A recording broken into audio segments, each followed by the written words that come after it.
Welcome guys to Advanced Accounting. This is chapter 4 unit 3rd, that is Accounting Standard 17 segment reporting. यहाँ पे learning outcomes क्या क्या अपन देख लेंगे. Definition and identification of reportable segments. कौन से सेगमेंट्स रिपोर्टेबल है वो अपने को पहले समझना पड़ेगा. Then primary and secondary segment reporting formats. हम लोग क्या सीखना है, primary segment and secondary segment जो बाइफर्केशन हम करने वाले हैं, सीखने वाले, उसका रिपोर्टिंग फॉर्मेट अपने को सीखना है. Then business and geographical segments, ये कौन से टाइप के रहते हैं, ये भी अपने को सीखना है ये चैप्टर में. How to identify the reportable segments, मतलब कौन से सेगमेंट रिपोर्टेबल है, करना पड़ेगा जिसका रिपोर्टिंग, ये अपने को क्या करना पड़ेगा बेटा, सीखना है यहाँ पे. और इसके लिए क्या क्या डिस्क्लोजर जरूरी है, ये आपके लिए पूरा नया है मेरे हिसाब से, पूरा.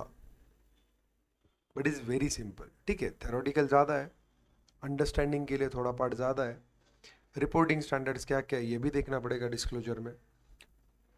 प्राइमरी सेगमेंट क्या है, सेकेंडरी सेगमेंट क्या है, as well as geographical segment क्या है, बिजनेस सेगमेंट्स क्या है, अपने को अच्छे से अंडरस्टैंड करना है, उसको अप्लाई करना है. क्या करना है, understand and apply. As well as आपको फॉर्मेट्स भी देखने हैं, किस तरीके से अपने को किस फॉर्मेट में उसका रिपोर्टिंग करना है, रिपोर्टेबल सेगमेंट्स है कि नहीं, ये भी अपने को जज करके रिपोर्टिंग करना है. समझ रहे हो? हाँ, तो ये टॉपिक ध्यान से देखो, इसमें थ्योरी बहुत इंपॉर्टेंट है, हर एक में है, वैसे इसमें भी है. Unless and until the concept got clear, आप कुछ भी छोड़ा. देखो हमेशा एक चीज याद रखो, ये जो एएस है इसमें आप शॉर्ट नहीं कर सकते हो कि ये पैराग्राफ छोड़ दो, वो पैराग्राफ छोड़ दो, इसको सम ऑफ करो, इसको छोटा करो, इसको ये करो, उसको वो करो. अरे ये कोई जरूरी नहीं, ये नहीं है. हर एक पैराग्राफ में कहीं ना कहीं पे कुछ ना कुछ कंसेप्ट छुपी है. Until and unless you read it, आपको उसमें एक्सपर्टाइज नहीं आने वाला है. तो अपने को from the first line to the last line करना पड़ेगा, मतलब करना पड़ेगा at least in a first reading. उसके बाद तुमको एक पता चल जाएगा कि किसमें क्या क्या है, फिर तुम उस एंगल से थ्योरी पढ़ सकते हो. लेकिन initially will have to go through each and every line. कोई दिक्कत, करने का चालू. A17 is mandatory in respect of non-SMC, that is, and level 1 entities in case of non-corporates. Other entities are encouraged to comply with AS17. मतलब non-SMC को AS17 क्या है बेटा, मैंडेटरी है. यस और नो. एंड लेवल 1 एंटिटीज को भी है. कोई दिक्कत. This standard establish principle for reporting financial information about different types of products and services of an enterprises produces and different geographical areas in which it operates. The standard is more relevant for assessing the risk and returns of a diversified or multi-locational enterprise which may not be determinable from the aggregate data. क्या समझा? देख मेरे 10 branches है, या मेरे 10 जगह पे operation चालू है, 3 जगह पे मेरे ऑपरेशंस में लॉस है, 2 जगह पे एवरेज है, 2 जगह पे नॉर्मल प्रॉफिट है, और 3 जगह पे सुपर प्रॉफिट्स है. मेरा डेटा क्या होता है, एग्रीगेट होता है. एग्रीगेट डेटा में मेरे को रिस्क पता चल रही है क्या, नहीं. एग्रीगेट में मुनाफा दिख रहा है, रीजनेबल रिटर्न्स दिख रहे. लेकिन जब ये सेगमेंट वाइज रिपोर्टिंग होगा तब अपने को रिस्क पता चलेगी. आपको सब्सटेंस ओवर फॉर्म भी मालूम है, तो अलग अलग लोकेशन पे मेरा क्या है स्टेटस, ये पता चलना जरूरी है कि नहीं है. क्या लगता है आपको? मेरे पास डाइवर्सिफाइड बिजनेस है, ये भी है, वो भी है, वो भी, बट लोगों को पता चलना चाहिए ना कि कौन से में मैं कमा रहा हूँ, कौन से में नहीं कमा रहा हूँ, कौन से में एवरेज कमा रहा हूँ, कौन से में बहुत ज़्यादा कमा रहा हूँ, कहीं पे मैं लॉस में हूँ, क्या हूँ क्या नहीं. ये हर एक को पता चलना चाहिए कि नहीं, मेरे इन्वेस्टर को. अपने को ट्रू और ट्रांसपेरेंट व्यू देना है कि नहीं, ये देना है. सही बात है ना. तो ये चीज़ें अपने को देखना पड़ेगा. Before we start the standard, let us lay down the areas to be covered from the examination point of view. पहला, identify the segment business or geographical. Second, identify the reportable segment. मतलब कौन सी segment reportable है. सबसे पहले segment recognize करना है on the basis of business और geographical location. उसके बाद अपने को identify करना है कि ये reportable है कि नहीं है, और उसके बाद prepare a segmental report plus make appropriate disclosures. आसान है कि नहीं है?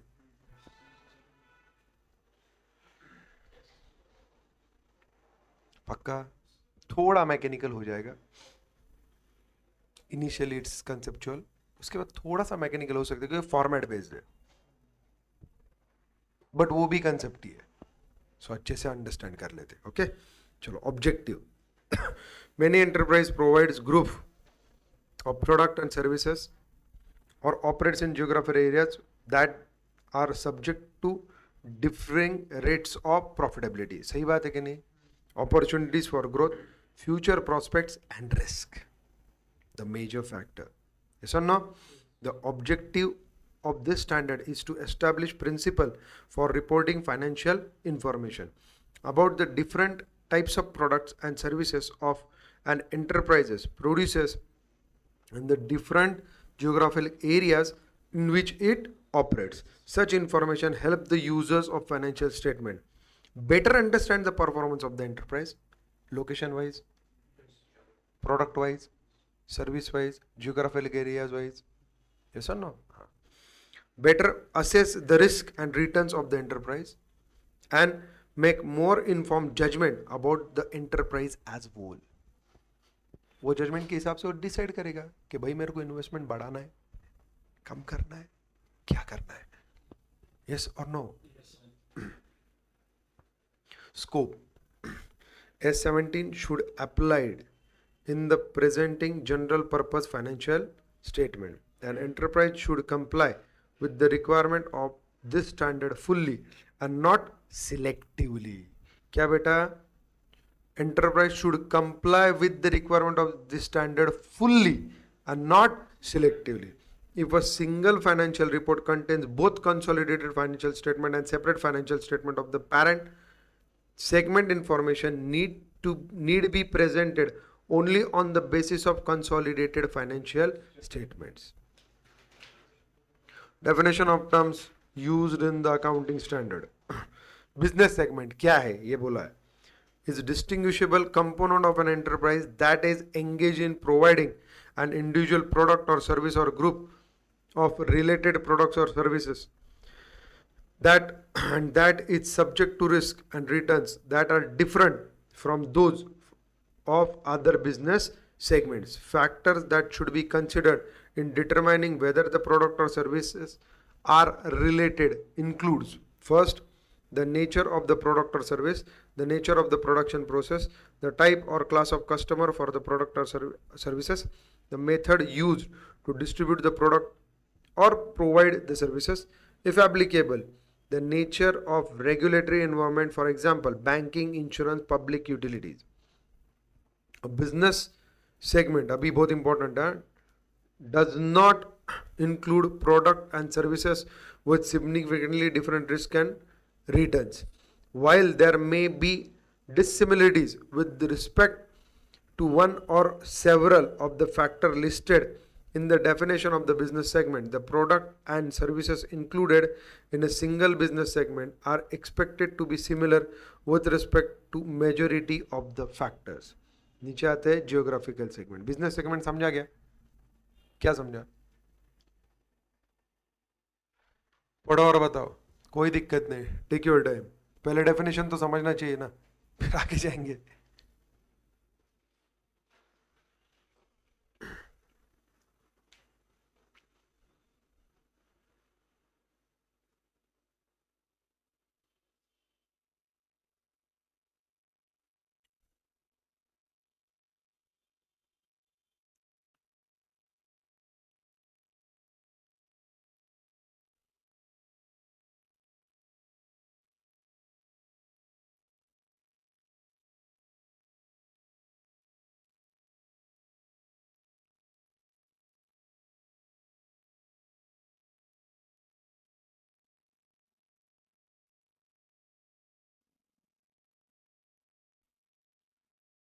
which are controllable by human resources.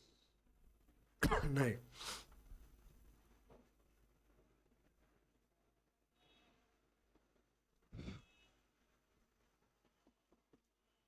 आगे चल के कंसेप्ट और क्लियर होगी जब अपन उसके एग्जांपल्स देखेंगे, बट फिर भी मैं आपको एक ओवरव्यू दे देता हूँ। यहाँ पे ध्यान दो, लुक एट मी, यहाँ पे ध्यान दो।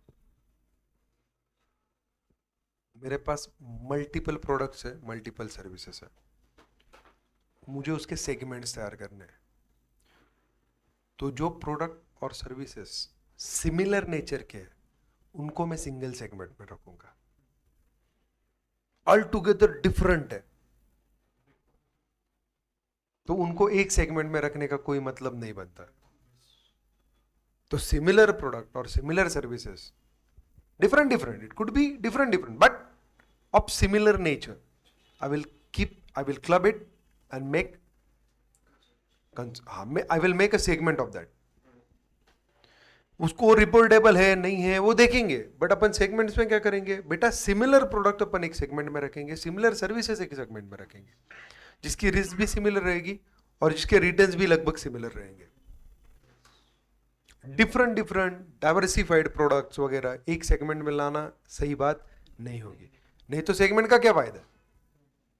तो अपने जितने भी प्रोडक्ट है उसमें जो सिमिलर नेचर के है with similar risk similar returns, उनको अपन क्या करेंगे, हाँ उसको अपन एक सेगमेंट करके कंसिडर कर सकते हैं। बिजनेस सेगमेंट अगर अपन कर रहे हैं तो पक्का, ये मैं रॉ बोल रहा हूं।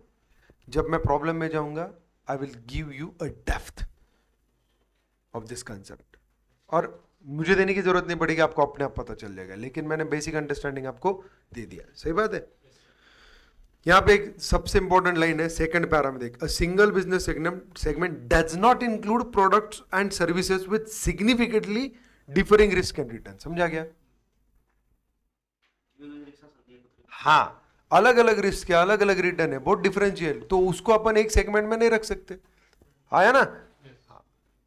तो similar products are kept in, हाँ तो यहां पे दिया है where while there may be dissimilarities with respect to one or several factors listed definition, comma के बाद क्या दिया, the products and services included in a single business segment are expected to be similar with respect to majority of factors।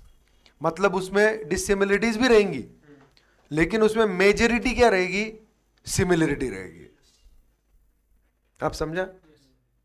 तुम भी English पढ़ रहे, मैं भी इंग्लिश पढ़ रहा, फर्क क्यों पड़ रहा? नहीं पढ़ना चाहिए ना, क्योंकि तुम ध्यान से नहीं पढ़ रहे हो, you are not concentrated. Differentiated product और services with differential risk can not be kept in single segment, ऐसा बोला ना उन्होंने। उसके बाद की लाइन क्या बोला, even though there are some similarity dissimilarities but majority जहां पे सिमिलरिटी है अपन उसको क्या करेंगे बेटा, मतलब उनमें मेजॉरिटी ऑफ फैक्टर्स क्या रहेंगे, सिमिलर। पक्का? ये इंग्लिश मैं नहीं बोल रहा, ये यहां पे दिया है, पक्का ना? हाँ।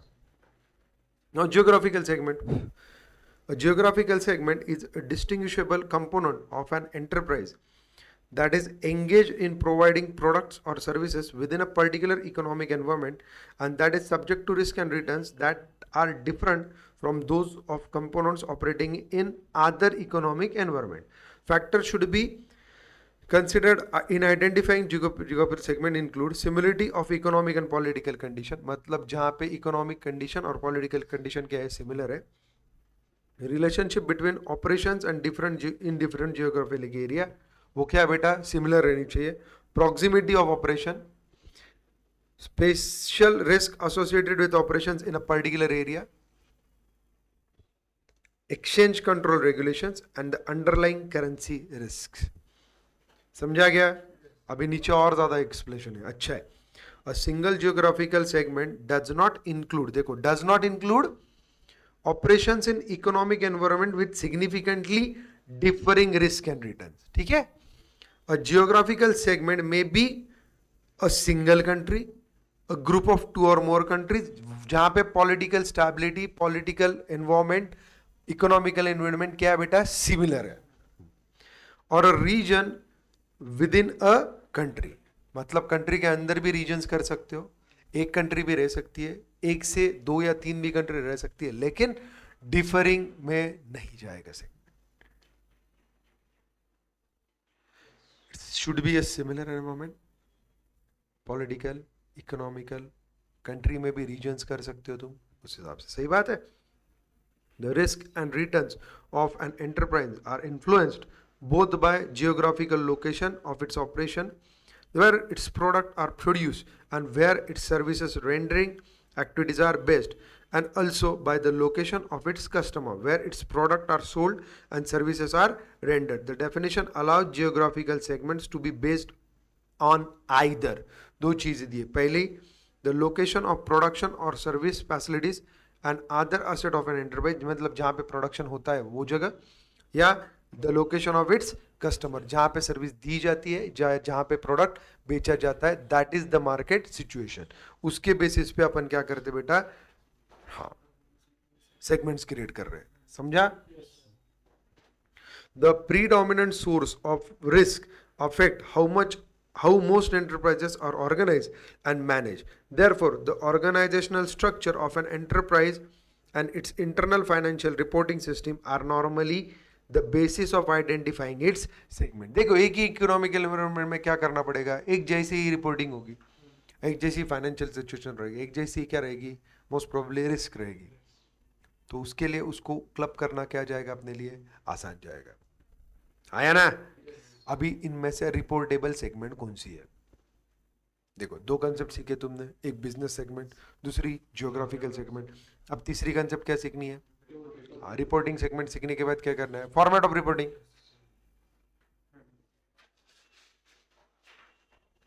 आया ना? Great. Reportable segment is a business segment और अ जियोग्राफिकल सेगमेंट, मतलब ऊपर के दो, बिजनेस और geographical, identified on the basis of foregoing definitions, for which segment information is required to be disclosed by AS 17. हाँ है ना? अभी नीचे, segment revenue is aggregate of the portion of enterprise revenue is directly attributable to the segment.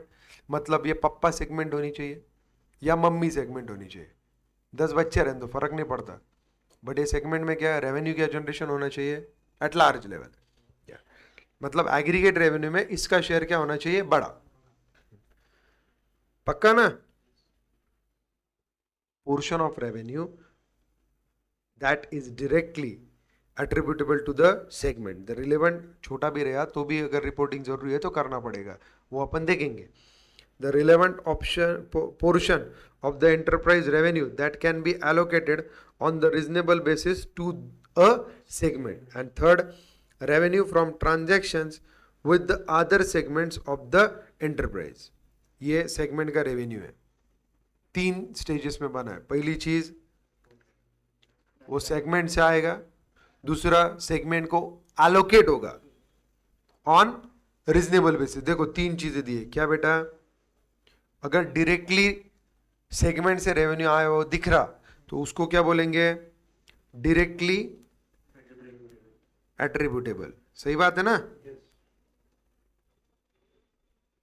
दूसरा क्या बेटा? Relevant portion of the rent can be allocated. Yes. Second क्या है डार्लिंग?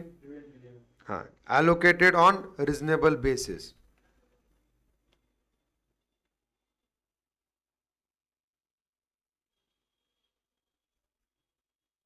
पक्का? और थर्ड क्या darling?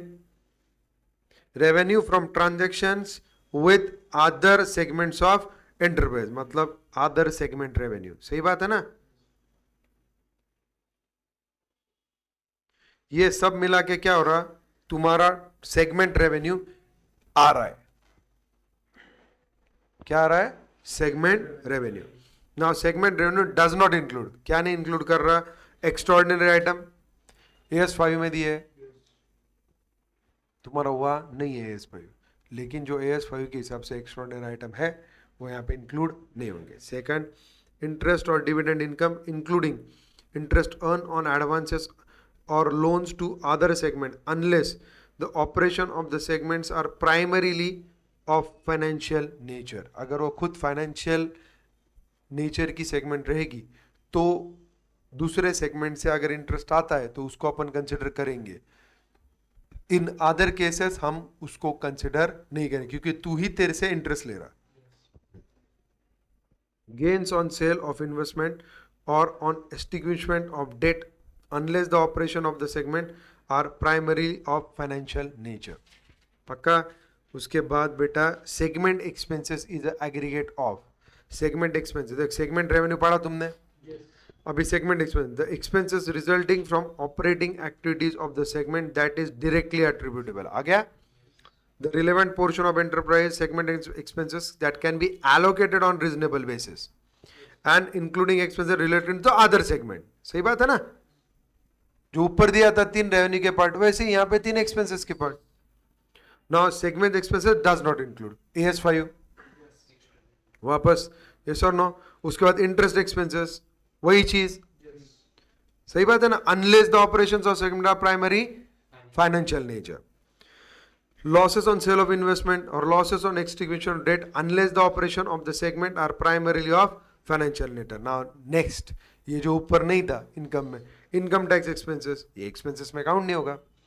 Then general administrative expenses, head office expenses and other expenses that arise at the enterprise level.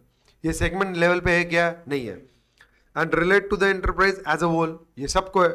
However, cost are sometime incurred at the enterprise level on behalf of segment. अगर segment के लिए enterprise level पे cost किया होगा तो उसको अपन को segment expenses में consider करना पड़ेगा. Such costs are part of segment expenses if they relate to the operating activities of the segment and if they can be directly attributable or allocable to the segment on a reasonable basis. आपने costing पढ़ा है? याद आ रहा है कुछ? Department A, department B, department C. Directly allocation, indirectly allocation मतलब apportionment. Income भी आ रहा, एक्सपेंसेस भी जा रहा. सही बात है. और एज अ होल रहा तो वो एंटरप्राइज के एक्सपेंसेस है. वहां पे जाएगा क्या? फैक्ट्री ओवरहेड को एलोकेट करेंगे क्या अपन? नहीं. लेकिन अगर फैक्ट्री ओवरहेड को डायरेक्टली एट्रीब्यूटेबल है तो वहां पे जाएगा. अपॉर्चनेबल है तो वहां पे जाएगा. As a whole admin expenses तो कहां जाएगा? एडमिन में जाएगा. समझा ना? इसका था segment results. Now it's very important. Segment result is a segment revenue less segment expenses. मतलब तुमने जो सेगमेंट डिसाइड किया उसका रेवेन्यू और उसके expenses. Segment asset are those operating assets that are employed by a segment in its operating activities and that either are directly attributable to the segment or can be allocated to the segment on a reasonable basis. याद आ रहा ना सब? Distribution याद आ रहा क्या? Costing का वो चीज. If the segment result of a segment include interest or dividend income, its segment asset include the related receivable, loan, investment or other interest or dividend generating assets. Revenue कब interest देख. Segment result of a segment include interest और dividend कब होगा? वो अगर वो segment के asset में वो receivable, loan, investment, other interest और डिविडेंड जनरेटिंग असेट दिख रहे हैं तो. Segment asset do not include income tax asset and asset use for general enterprise और हेड ऑफिस पर्पस. कोई दिक्कत? Now, segment assets are determined after deducting related allowances, provisions that are reported as direct offset in the balance sheet of the enterprise. मतलब वहां पे अगर कुछ directly set of की provision से दी है या प्रोविजंस की तो उसको सेगमेंट असेट में से अपने को क्या करना पड़ेगा? Less. Then segment liabilities are those operating liabilities that results from the operating activities of the segment and that either are directly attributable to the segment or can be allocated to the segment on reasonable basis. Same story जैसे ऊपर asset के बारे में पढ़ा. कोई दिक्कत? एक segment result of segment include interest expenses. Its segment liabilities include the related interest bearing liabilities. वहां पे इनकम है इनकम बेरिंग सिक्योरिटी रहा तो, असेट रहा तो, यहाँ पे क्या है बेटा, हाँ बस खत्म. Example of segment liabilities include trade and other payable, accrued liabilities, customer advance, product warranty provisions, and other claim relating to the provisions of goods and service. Segment liabilities do not include income tax liability, borrowing, and other liabilities that are included for financing rather than operating purpose. Assets and liabilities that relate jointly to two or more segment should be allocated to the segment if and only if, सही बात है ना, their related revenues and expenses are also allocated to those segment. समझा क्या? Asset and liabilities that relate jointly two or more segments should be allocated to the segment if and only if their related revenues and expenses are also allocated to those segments. कोई दिक्कत? याद आ गया? Costing का, overheads का याद आ गया? पक्का? Treatment of interest for determining segment expenses.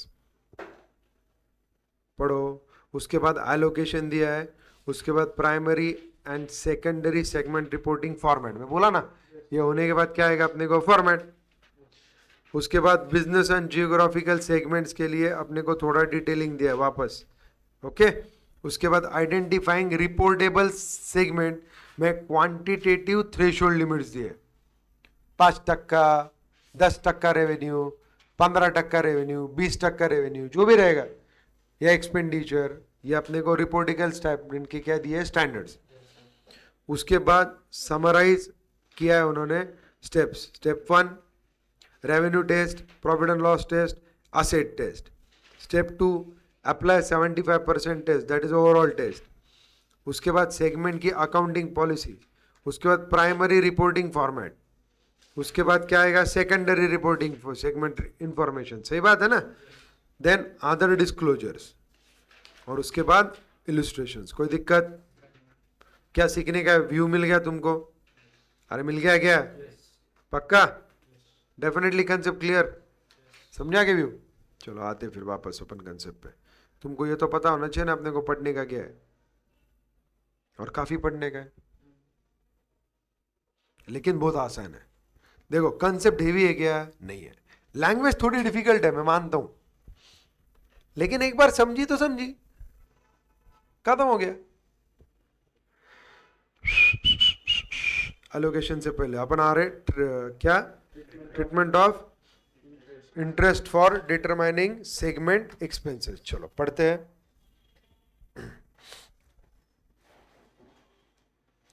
The interest expenses relating to overdraft and other operating liabilities identified to a particular segment should not be included as a part of the segment expenses unless the operations of the segments are primarily of financial nature, or unless the interest is included as a part of cost of inventories. In case interest is included as a cost of inventory where it is so required as per AS 16, बताया था तुमको, सही बात है ना. Read with AS2 cost और NRV which is lower. AS2 में cost कैसे कैलकुलेट करते हैं वो भी दिया है. AS16 में कौन सी कॉस्ट अमोर्टाइज होनी चाहिए इंटरेस्ट की वो भी दिया है.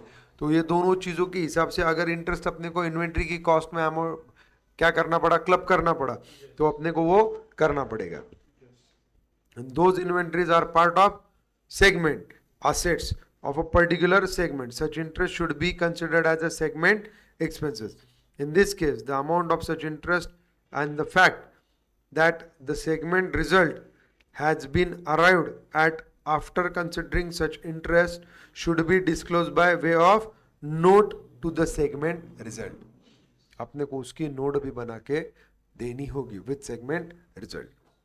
उसके बाद एलोकेशन. ये क्या है बेटा, आपको मालूम है एलोकेशन, याद आ रहा कॉस्टिंग का.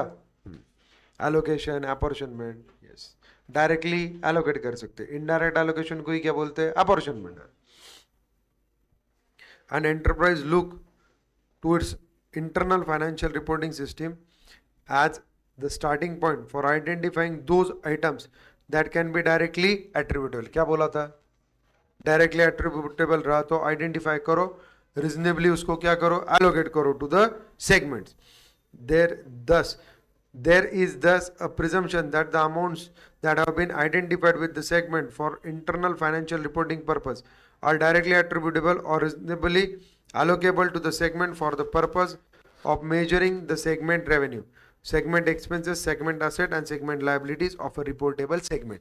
जो मैंने पिछले अपन ने देखा था, segment revenue देखा, सेगमेंट एक्सपेंसेस देखा, सेगमेंट असेट देखे, सेगमेंट लाइबिलिटीज देखी, वहां पे जो भी डायरेक्टली और डायरेक्टली एट्रीब्यूटेबल है उसको क्या करेंगे अपन, डायरेक्टली उसको एलोकेट कर देंगे.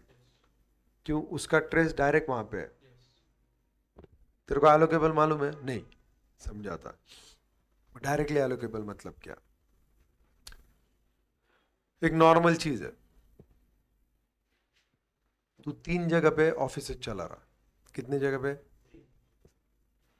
तूने हर एक ऑफिस का अलग अलग इंश्योरेंस पॉलिसी निकाला है, तो तू उसका इंश्योरेंस का जो भी प्रीमियम भरेगा हर एक जगह का अलग अलग है. तूने एक साथ चेक दिया तो भी इंश्योरेंस पॉलिसी का जो प्रीमियम है अलग अलग लोकेशन पे वो क्या है, अलग अलग है. तो वो तू रिपोर्ट कर देने में कैसे करेगा? अलग अलग. उसका उसका उसको बोलते हैं एलोकेबल, डायरेक्टली एलोकेबल. मीटर का लाइट बिल है, चल तू एक साथ ही भर रहा, लेकिन हर एक जगह पे अलग अलग मीटर है, तो तू क्या करेगा? अगर एक ही मीटर पे 3 ऑफिस चला रहा है तो ऑन रीजनेबल बेसिस तेरे को क्या करना पड़ेगा? अपॉर्शन करना पड़ेगा उसको. हाँ या ना? तब आएगा बेसिस, क्योंकि वो डायरेक्टली एट्रीब्यूटेबल नहीं रहेगा. डायरेक्टली एट्रीब्यूटेबल मतलब वो उसका दिख रहा, अरे वो उसी का है, वो जो कपड़ा पहना है उसका ही है. 4 लोगों ने एक साथ मिलकर कपड़ा पहना तो अलग बात है, सही बात है ना.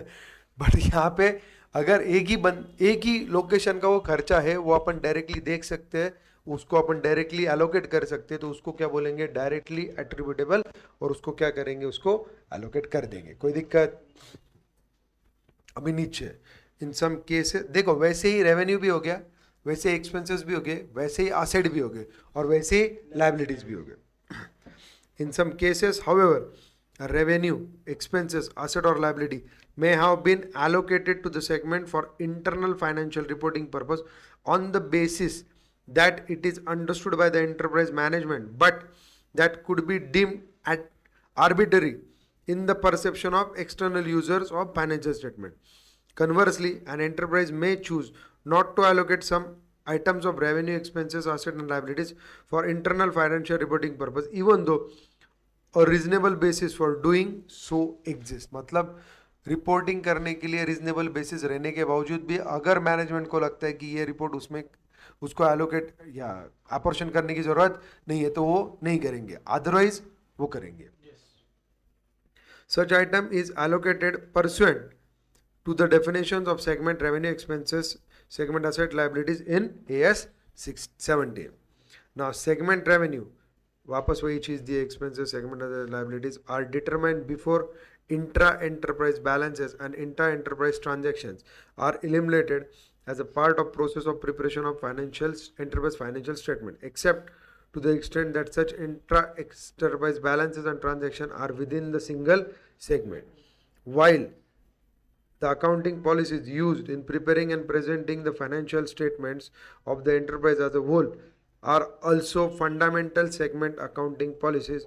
Segment accounting policies include, in addition, policies that relate specifically to the segment reporting, such as identification of segment, method of pricing, inter-segment transfer, and the basis for allocating revenues and expenses to the segment. इसके लिए अपने को क्या करना पड़ेगा?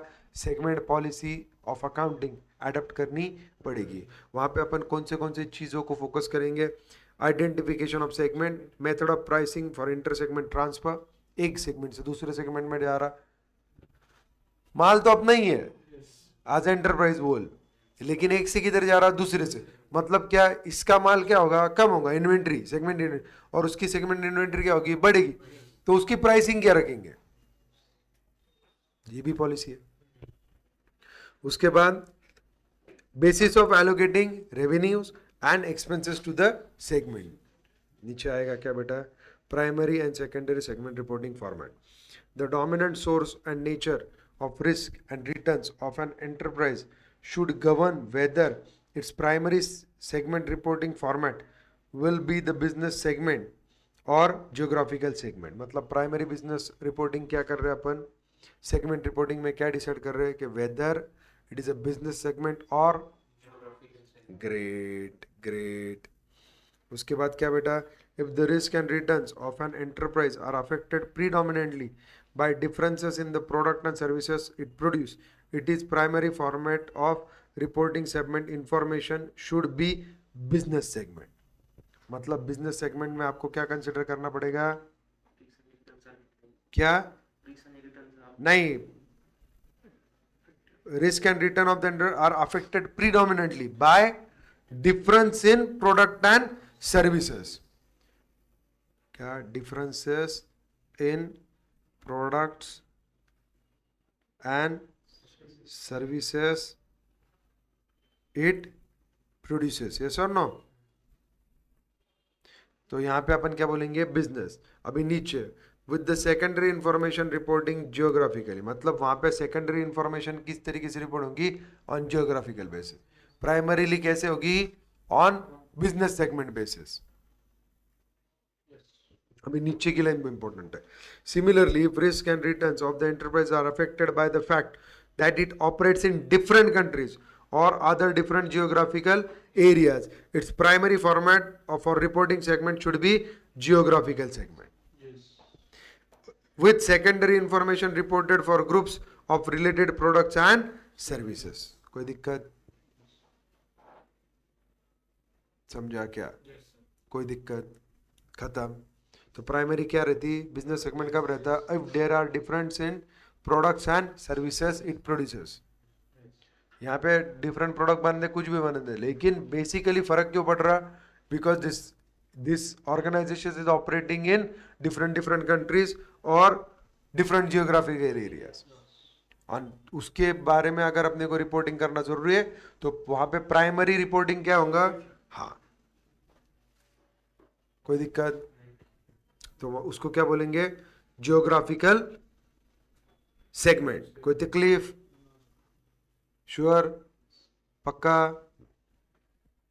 Now business and geographical segment, मैंने बोला जो अपन ने ऊपर पढ़ा उसी को भी वो डिफरेंशिएट करके दे रहे तुमको. बिजनेस सेगमेंट कब कंसिडर करने का और जियोग्राफिकल सेगमेंट कब कंसिडर करने का. जनरली अ बिजनेस और geographical segment are determined on the basis of internal financial reporting to the board of director and CEO. But if such segments does not satisfy the definition given in the AS, then the following point should be considered. मतलब अगर उन्होंने जानबूझ के कुछ अलग तरीके से उसको ट्रीटमेंट दिया है और वो AS 17 के क्या है बेटा, थोड़ा सा अलग है, तो अपने को अगले पॉइंट्स उसके लिए कंसिडर करने पड़ेंगे. क्या क्या बेटा, if one or more segment reported internally to the directors and management is business segment or geographical based on the factors in the definition, but others are not, paragraph should be applied only to those internal segments that do not meet the definition. That is, an internal reporting segment that meets the identification should not be further segmented. मतलब उसको further segment करने की जरूरत नहीं अगर वो definition के हिसाब से है तो, अगर नहीं है तो उसको फर्दर सेगमेंटेशन की जरूरत पड़ेगी. For those segment reported internally to the director management that do not satisfy the definition, management of the enterprise should look to the next lower level internal segmentation that report information along product and service line or geographical lines as appropriate under the definition. मतलब अगर वो नहीं कर रही है तो उनको नीचे जाना पड़ेगा लोअर मैनेजर और उनको उस तरीके से रिपोर्टिंग करवा के लाना पड़ेगा, मतलब बिजनेस सेगमेंट के हिसाब से या geographical segment की जरूरत. If such an internally reported lower segment meets the definition of business segment or geographical segment, the criteria for identifying reportable segment should be applied to that segment. समझा अभी, पक्का समझा, बिजनेस सेगमेंट समझा, geographical area, great darling. अभी identifying reportable segment, देखो अभी कौन से सेगमेंट को रिपोर्टेबल करने का, अभी तुमने सेगमेंट कर दिया, प्राइमरी भी समझा, सेकेंडरी भी समझा तुमको. प्राइमरी अगर बिजनेस सेगमेंट रहा, किसी जगह पे जियोग्राफिकल सेगमेंट रहा, तो वो रिपोर्टेबल है कि नहीं है? सेगमेंटिफिकेशन अपन ने कर दिया, लेकिन वो रिपोर्टेबल है कि नहीं है, उसके लिए क्या बेटा क्राइटेरिया है, तो देखते हैं। बिजनेस सेगमेंट और geographical segment should be identified as a reportable segment if its revenue from sales to the external customer and from transaction with other segment is 10% or more of the total revenue, external and internal of all segments. सीधा aggregate turnover के, organisations aggregate turnover के अगर 10% से ज्यादा उसका रहा revenues, तो अपन उसको क्या करेंगे? रिपोर्टेबल सेगमेंट कंसिडर करेंगे। समझा क्या? Revenue from its sale to the external customer and from the transaction with internal segment is 10% or more of the total revenue, external internal मिला के of all segments। मतलब सीधा एंटरप्राइज का revenue है ना? नहीं, सेगमेंट्स का रेवेन्यू का जो टोटल होगा उसमें अगर 10% से ऊपर रहा तो ही मैं एंटरप्राइज का रेवेन्यू उसको बोल नहीं सकते। इसके लिए कंपलसरी क्या बोला है? External of all the segments. समझा क्या?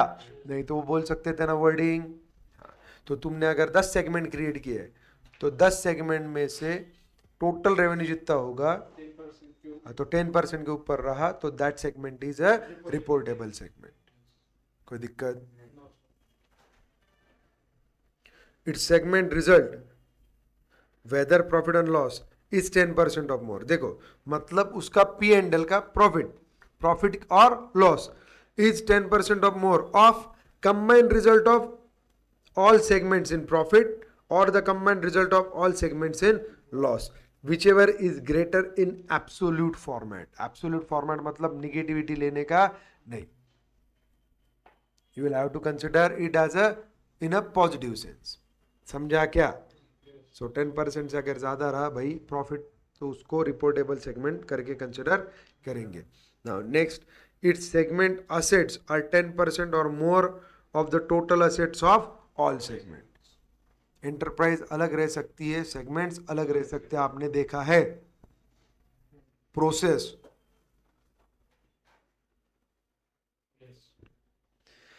A business segment or a geographical segment which is not reportable segment as per above paragraph may be designated as a reportable segment despite its size at its discretion of the management of the enterprise। मतलब जो reportable segment नहीं है उसको भी तुम reportable बना सकते हो इफ मैनेजमेंट थिंग्स फिट और management decides the same. Okay, if that segment is not designated as reportable segment it should be included as an unallocated reconciling items। अगर रिपोर्टिंग सेगमेंट करके उसको नहीं रखा तो उसको क्या करेंगे अपन? अनअलोकेटेड रिकंसाइलिंग आइटम करके रखेंगे। अभी नीचे जाते हैं, ये बहुत इंपॉर्टेंट पैरा है। If the total revenue attributable to the reportable segment contributes less than 75% of the total enterprise revenue, additional segment should be identified as a reportable segment even if they do not meet 10% threshold until at least 75% of the total enterprise revenue is included in reportable segments। क्या समझा? पढ़ना वापस। मैंने इसीलिए बोला sentence क्या है बेटा, ये इंपॉर्टेंट है।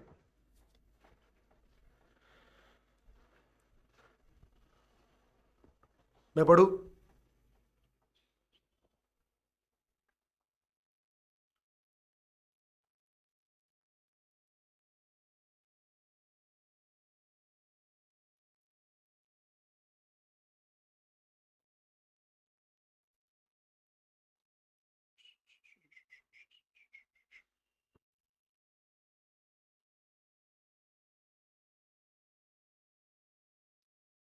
बहुत आसान सेंटेंस है,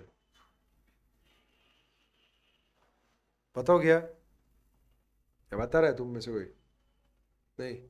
देख मेरे भाई, मेरे को रिपोर्टेबल सेगमेंट में चाहिए 75% रेवेन्यू। क्या चाहिए?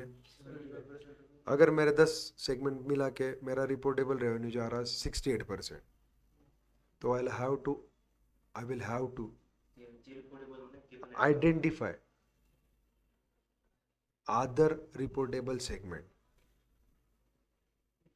even though it is not meeting the 10% criteria. Still I will have to report it for the completion of 75% revenue. Means we have to make additions of segment. Obviously we'll have to make additional segment, उसको apportion करना पड़ेगा, allocate करना पड़ेगा, ताकि अपना reportable segment का revenue total revenue के 75% के एंटरप्राइज बोल रहा हूँ, देख ऊपर है सेगमेंट रेवेन्यूज, तो जो सब सेगमेंट का मैंने इसीलिए तुमको राउंड करके दिया था, external internal of all segments, वो सेगमेंट का रेवेन्यू था डार्लिंग 10% क्राइटेरिया के लिए।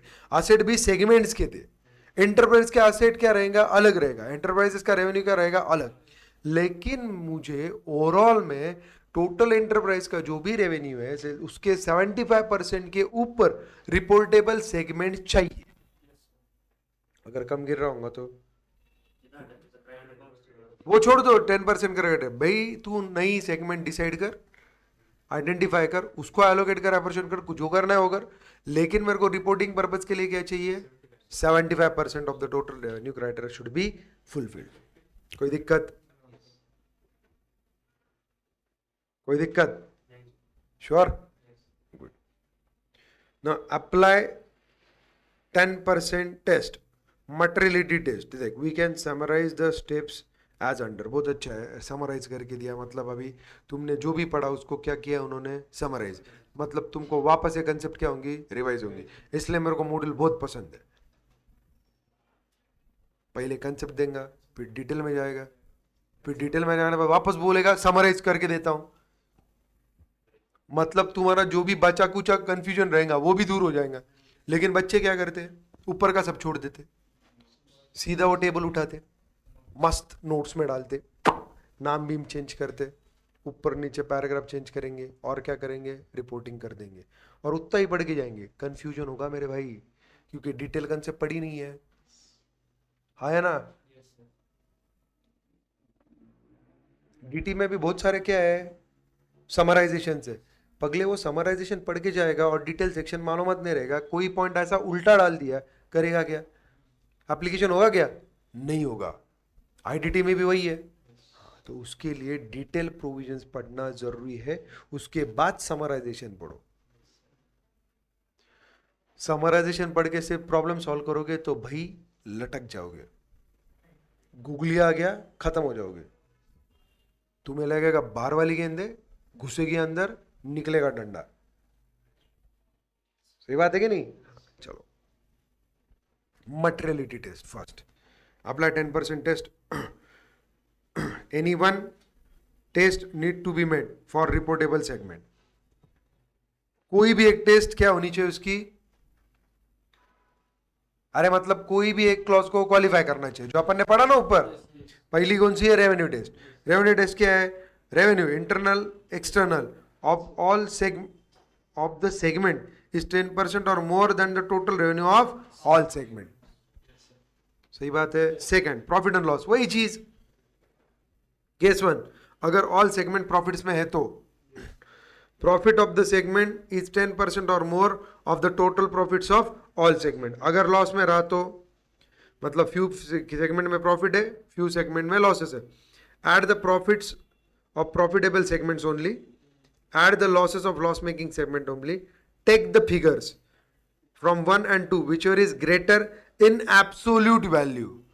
एब्सोल्यूट वैल्यू मतलब जहां पे पॉजिटिव, हाँ दोनों को अपन क्या कंसिडर करेंगे, पॉजिटिव। मतलब लॉस का एग्रीगेट आया 70 लाख और प्रॉफिट का एग्रीगेट आया 90 लाख, तो एब्सोल्यूट वैल्यू में क्या है, 70 और 90 में बड़ा कौन है, 90। उल्टा कंसिडर करो, लॉस आया 90 लाख और प्रॉफिट आया 70 लाख, एब्सोल्यूट वैल्यू में बड़ा कौन है, 90। हाँ समझा क्या? Great. The segment which has a profit or loss equals to 10% or more of the absolute figure computed in point 3 becomes the reportable। समझा क्या? Whichever is greater पकड़ने का अपने को, क्योंकि टोटल तो मार नहीं सकते। प्रॉफिट रहा तो टोटल मारेंगे. Third, asset test. If the segment assets are 10% or more of the total asset of all segments. समझा क्या? अरे समझा क्या डार्ले? यही 3 अपन ने ऊपर पढ़े थे, यही नीचे समराइजेशन में दिए. कोई तकलीफ? मतलब आप अभी रिपोर्टेबल सेगमेंट कंसिडर कर पाओगे? सेगमेंट समझा? बिजनेस सेगमेंट समझा? जियोग्राफिकल सेगमेंट समझा? प्राइमरी सेगमेंट समझा? सेकेंडरी सेगमेंट समझा? आइडेंटिफाई कर सकते हो अभी रिपोर्टेबल सेगमेंट कौन सा है. आप आइडेंटिफाई करने के बाद क्या करोगे? घंटा नहीं, रिपोर्ट करोगे. यस और नो? पक्का?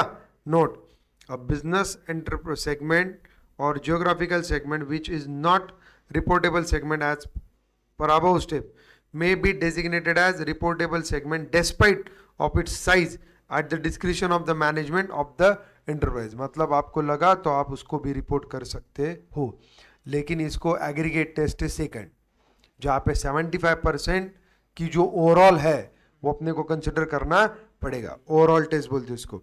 Ensure that the total external revenues attributable to the reportable segment contributes at least 75% of the total enterprise revenue.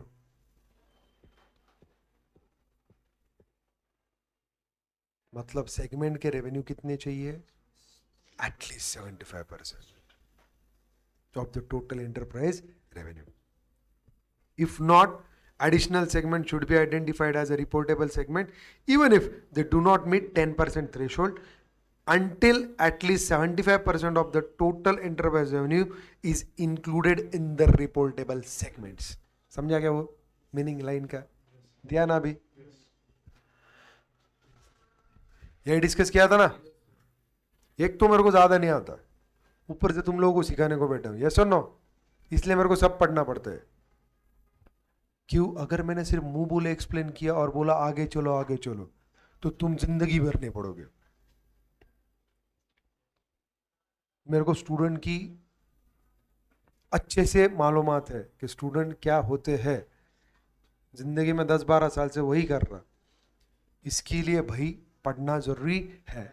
जब तक मैं नहीं पढ़ता तब तक तुम नहीं पढ़ते. ये तो झकमारी है.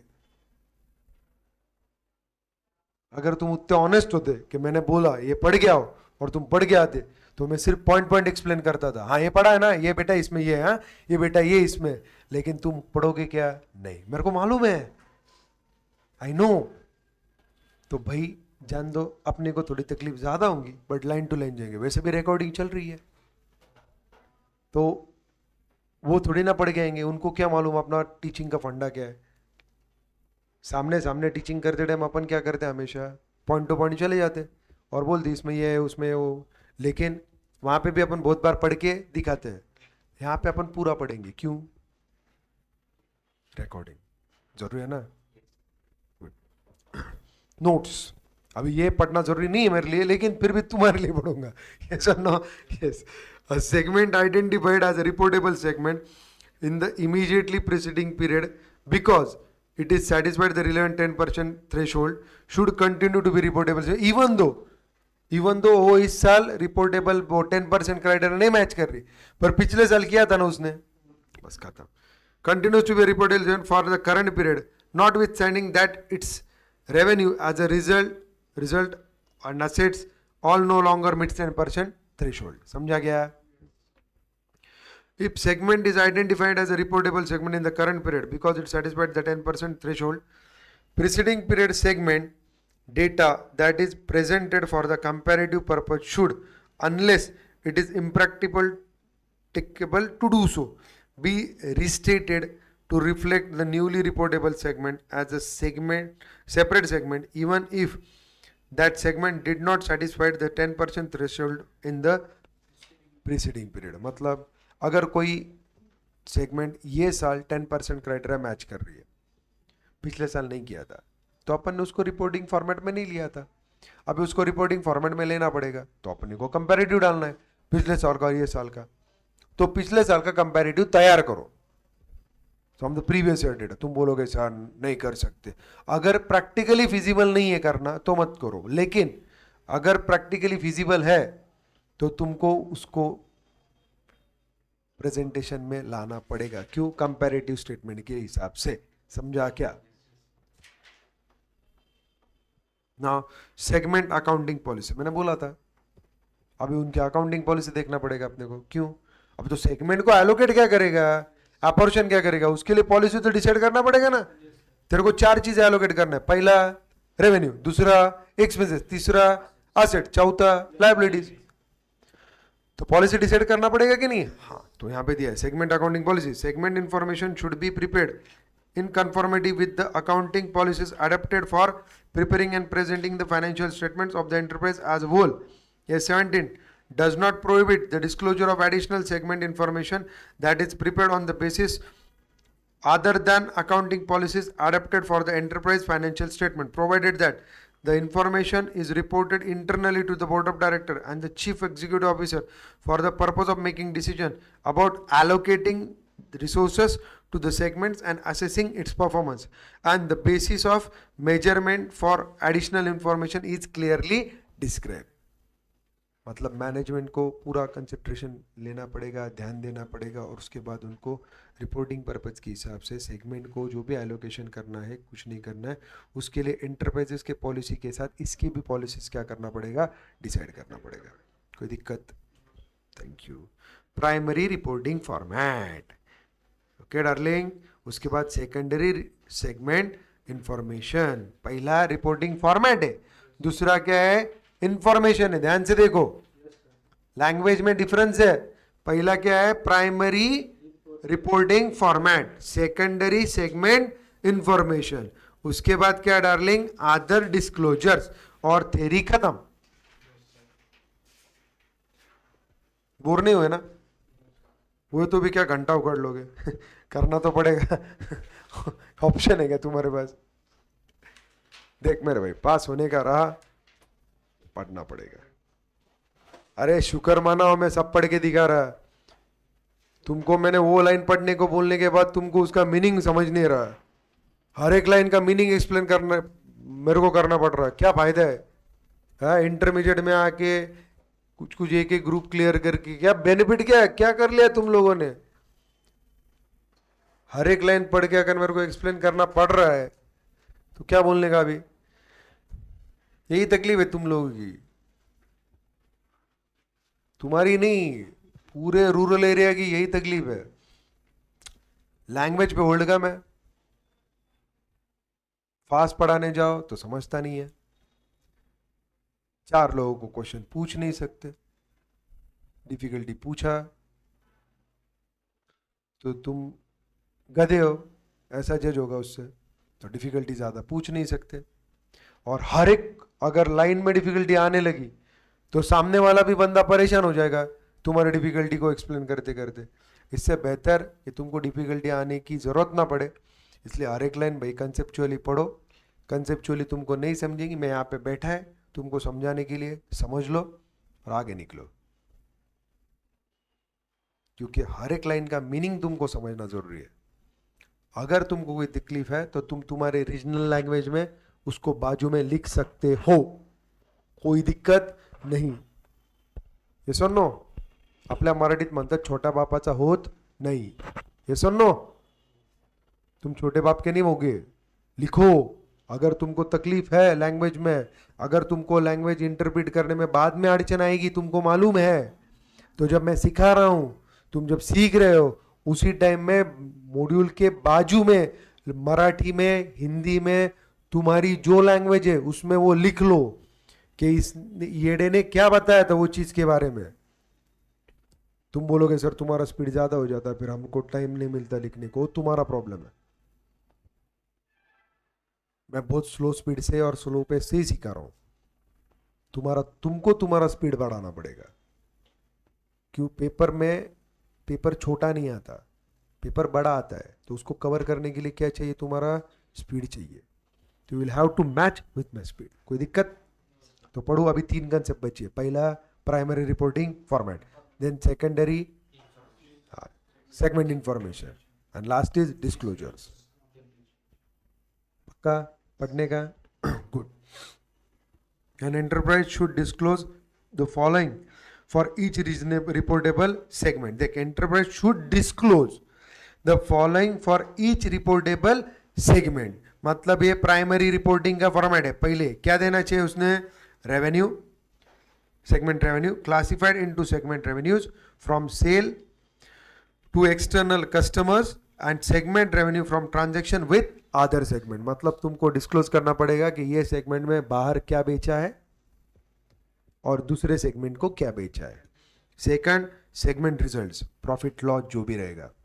Third, total carrying amount of segment asset, वो भी देना पड़ेगा. मतलब इतना असेट सेगमेंट में लगने के बाद मेरे को सेगमेंट में जो मुनाफा हो रहा उसका आरओआई क्या है. तुम्हारे दिल में सवाल आना चाहिए ना, क्यों डिस्क्लोज करने का है कि भाई इतना एसेट ये सेगमेंट में डाल रहा हूं, ये डे अगर उसको ही दूसरे सेगमेंट में डाल रहा हूं तो वहां पे ज्यादा रेवेन्यू जनरेट हो रहा है. तो वो कंपैरेटिव चाहिए कि नहीं चाहिए? हाँ या ना? Then total amount of segment liabilities, ये भी देना पड़ेगा. एसेट के हिसाब से सेगमेंट की लायबिलिटीज कितनी है. Total cost incurred during the period to acquire the segment asset that are expected to be used during more than one period, that is tangible and intangible fixed asset. ठीक है. उसके बाद total amount of expenses included in the segment result for depreciation and amortization in respect of segment asset for the period, क्योंकि एक non cash item है. Cash बढ़ेगा ना तुम्हारा अर्निंग. अरे तू डेप्रिसिएशन की वजह से लॉस में दिख रहा, डेप्रिसिएशन निकाल दिया तो प्रॉफिट में. हाँ, तो ये चीज भी अपने को समझने को होना कि नहीं होना. कैश फ्लो में पढ़े ना तुमने. हाँ, तो वो भी रिपोर्टेबल ट्रांजैक्शन है, वो रिपोर्ट करना पड़ेगा सेपरेटली. हाँ, total amount of significant non cash expenses other than depreciation. देख क्या बोला, और जो नॉन कैश रहेगा वो भी रिपोर्ट करना पड़ेगा. Other than depreciation and amortisation in respect of segment asset that were included in the segment expenses and therefore deducted in measuring segment results. मतलब amortization और depreciation के अलावा भी नॉन कैश एक्सपेंडिचर अगर तुमने वहां पे राइट ऑफ किए होंगे तो डार्लिंग उसको डिडक्ट करना पड़ेगा. क्यों? नहीं तो सेगमेंट रिजल्ट जेन्युइन नहीं आएगा. हाँ, पक्का समझा? अभी कैश फ्लो समझाया था, इसकी वजह से ये आसानी से समझेगा. नॉन कैश समझेगा ना अभी. An enterprise that reports the amount of cash flows arising from operating, देखा बोला ना, क्या बोला था? The enterprise that reports the amount of cash flows arising from operating, investing and financial activities of a segment need not disclose depreciation and amortization expenses and non-cash expenses. Cash flow बनाते time segment का तुमको ये तीनों चीजें तो लेने की नहीं है. नीचे आते हैं. An enterprise should present a reconciliation between the information disclose for reportable segments and the aggregate information of the enterprise financial segment. सही बात है, रिकंसिलिएशन करना पड़ेगा सब सेगमेंट का और एग्रीगेट का. इन presenting the reconciliation, segment revenue should be reconciled with the enterprise revenue को 75% से ऊपर चाहिए कि नहीं चाहिए? हाँ. उसके बाद क्या बेटा, segment result should be reconciled to the enterprise net profit or loss. Segment asset should be reconciled with the enterprise asset and segment liability should be reconciled with enterprise liabilities. सही बात है. अभी तो सबको रिकंसाइल करना है, दूसरा क्या है? देन सेकेंडरी सेगमेंट इंफॉर्मेशन, ये बहुत इंपॉर्टेंट है. क्यों? प्राइमरी तो हो गया रिपोर्टिंग, अभी सेकेंडरी कुछ ज़्यादा रिपोर्टिंग नहीं करना है. सेल्स रिपोर्टिंग करना है, ऑपरेटिंग एक्सपेंसेस रिपोर्टिंग करना है, नॉन कैश एक्सपेंसेस रिपोर्टिंग करना है, डेप्रिसिएशन अमोर्टाइजेशन रिपोर्टिंग करना है, प्रॉफिट्स रिपोर्टिंग करना है. और उसके हिसाब से उसका कैश फ्लो बना रहे हो तो बेटर है, वो भी रिपोर्टिंग करना है अपने को. और उसको बाद में क्या करना है? रिकंसाइल करना है सेगमेंट रेवेन्यूज को एंटरप्राइज रेवेन्यू के साथ, सेगमेंट एक्सपेंसेस को एंटरप्राइज एक्सपेंसेस के साथ, सेगमेंट रिजल्ट को एंटरप्राइज रिजल्ट के साथ, और सेगमेंट एसेट को segment asset, segment liability to enterprise liabilities. खत्म. ओके डार्लिंग, पक्का? उसके बाद बेटा secondary segment information. If primary format of an enterprise for a reporting segment information is a business segment अगर पहला क्या हो गया बेटा, बिजनेस सेगमेंट है, it should also report the following information. पहला क्या है, segment revenue from external customer by geographical area based on the geographical location of its customer for each geographical segment whose revenue from the sales or external customer is 10% or more of the enterprise revenue. देख वहां पे 10% का जो criteria है यहाँ पे भी वही है, लेकिन यहाँ पे क्या है, 10% और मोर ऑफ एंटरप्राइज रेवेन्यू है, वहां पे सेगमेंट रेवेन्यू है. The total carrying amount of segment asset by geographical location of the asset or for each geographical segment whose segment assets are 10% or more of the total asset of all geographical segment. यहाँ पे geographical segments है, देखो ये फर्क है, ऊपर क्या है enterprise revenue और यहाँ पे क्या है asset में total of all geographical segments है. Third, the total cost incurred during the period to acquire the segment asset that are expected to be used during more than one period, tangible, intangible, fixed asset by geographical location of revenue for each geographical segment whose segment assets are 10% or more of the total asset of all geographical segments. कोई दिक्कत नहीं, मतलब वही है, ये साल में include किया होगा तो सही बात है. A primary format of an enterprise for reporting segment information is geographical segment. मतलब अगर primary format ही geographical segment है, whether based on location of assets or location of customer, it should also report the following segment information for each business segment whose revenue from the sale to the external customer is 10% or more of enterprise revenue, whose segment asset are 10% or more of total asset of all business segment. समझा क्या, मतलब वाइजे वर्सा दिया है उसने, बाकी कुछ नहीं दिया है. क्या दिया है, वाइजे वर्सा. अगर बिजनेस सेगमेंट ऊपर रही तो जियोग्राफिकल सेगमेंट रिपोर्ट करो, और अगर जियोग्राफिकल सेगमेंट प्राइमरी रिपोर्टिंग रहा तो बिजनेस सेगमेंट करके रिपोर्ट करो. वहां पे 10% से ज्यादा रेवेन्यू आना चाहिए ऑफ एंटरप्राइज और असेट 10% से ज्यादा ऑफ ऑल सेगमेंट्स. समझा. Segment revenue from external customer, the total carrying amount of segment asset and total cost during the period acquired segment asset are expected to be used in the period blah blah blah blah blah. जो ऊपर दिया है वही वाइजे वर्सा है. अगर वहां पे business रहा तो सेकेंडरी रिपोर्टिंग किसकी करनी है, जियोग्राफिकल की. अगर वहां पे जियोग्राफिकल रहा तो सेकेंडरी रिपोर्टिंग किसकी करनी है, बिजनेस की. लेकिन उसका क्राइटेरिया क्या है, 10% रेवेन्यू से ज्यादा चाहिए बिजनेस एंटरप्राइज के, 10% एसेट वैल्यू ज्यादा चाहिए, बस खत्म. कोई दिक्कत. Other disclosure in measuring and reporting segment revenues from the transaction with other segment, inter-segment transfer should also be measured on the basis and that enterprise actually used to price those transfer. The basis of pricing inter-segment transfer and any change therein, क्या बेटा, and any change therein should be disclosed in the financial statement. Changes in accounting policies adapted for segment reporting that have a material effect on segment information should be disclosed. Such disclosure should include a description of the nature of change and the financial effect of change if it is reasonably determined. क्या समझा? अरे change in accounting policy के बारे में बात कर रहा, बाकी कुछ नहीं. तुमने अगर पॉलिसी चेंज किया है तो आपको देना पड़ेगा. अगर वो पॉलिसी चेंज से कुछ फाइनेंशियल रिपोर्टिंग में चेंजेस हो रहे तो आपको वो भी डिस्क्लोज करना पड़ेगा. बस. Some changes in accounting policy में relate specifically to the segment reporting. Example could be changes in identification of segment and changes in the basis of allocation of revenues and expenses to the segment. अगर तू base change कर रहा है तो, pricing format बदल रहा है तो, देख एक सेगमेंट से दूसरे सेगमेंट में जो माल ट्रांसफर हो रहा उसको तू वैल्यू कर रहा, तो उसको वैल्यू करते टाइम तेरे को क्या करना पड़ेगा, प्राइसिंग पॉलिसी. तो वो पॉलिसी अगर चेंज कर रहा तो रिपोर्टिंग जरूरी है. बस समझा. उतना ही नहीं, उसका चेंज और इम्पैक्ट भी तेरे को क्या करना पड़ेगा, डिस्क्लोज करना पड़ेगा. कोई दिक्कत? पक्का? ग्रेट है. समझा तुम सबको. Now such change can have significant impact, सही बात है ना, on the segment information reported but will not change aggregate financial information. Definitely aggregate financial information तो सेम रहने वाली. reported for the enterprise. To enable user to understand the impact of such changes, this standard requires the disclosure of the nature of the change and the financial effect of the change if reasonably determined. अगर determinable रहा तो उसको determine करो और report करो. तुमने AS1 पढ़ा, disclosure, उसमें अगर चेंज की वजह से जो इम्पैक्ट आने वाला है वो डिटरमाइनेबल रहा तो उसको अपने को क्या करना पड़ता है, डिटरमाइन करके रिपोर्ट करना पड़ता.